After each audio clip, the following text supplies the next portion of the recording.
So just in a position now where everything's kind of off the engine, about to put stuff back together, and a really good question just came in on one of my previous videos about the rear zinc, about the way I interpret the question, so feel free to sort of correct me if I misunderstood you.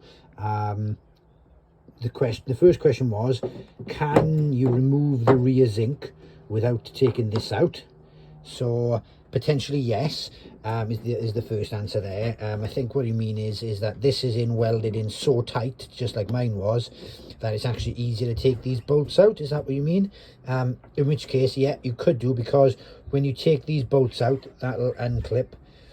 You could take it off, and then when you look inside, you'll have access to the zinc in here, and you could grip hold of the zinc with some grips and undo it and then replace it.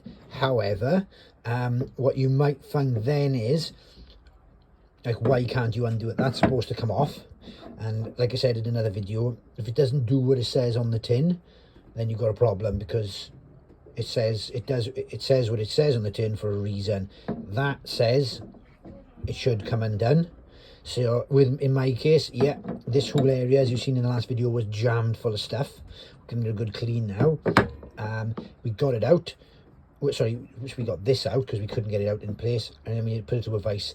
We've got everything now nice and cleaned up here.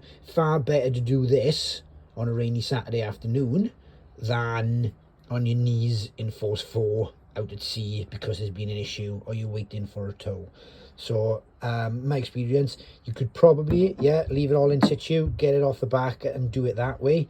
However, I think you might find what I found, which is when I took this off, the back was full of gunk. The reason this was so full of gunk, I now know, was on the heat exchange block. You'll see this on the sort of last cleanup video which I haven't posted yet, but on a cleanup video I do. On the back of the block, there's a like a tide line here.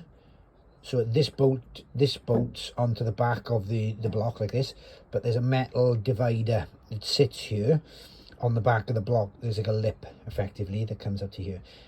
So then that's why deposit a crap sort of gathers in here, which is quite good because it stops it going through the engine. So it's like, almost acts like a trap, like a U-bend almost. So that's worth taking this off and cleaning that out for it. And it also then sits the other side. When you first look at it, it looked really dramatic, like it was minging, but you could reach over the top and clean all that out as well, just leaving this metal manifold like a U-bend. So yeah, if you're having trouble getting this off, the zinc out, because it is in an awkward place, particularly on my boat, just take the whole unit off. That comes off pretty well. The other question then was, does this come out okay?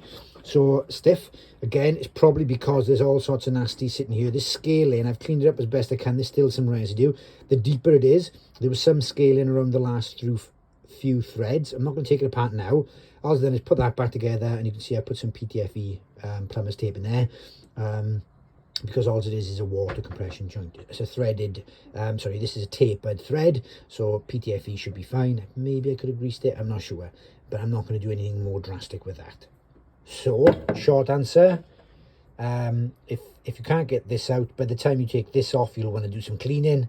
As part of the cleaning, this will probably want to come off. Also, there's a washer here, so like the worse repair that gets, the more compromised your seal will be, because you don't want salt water leaking down the outside of your engine.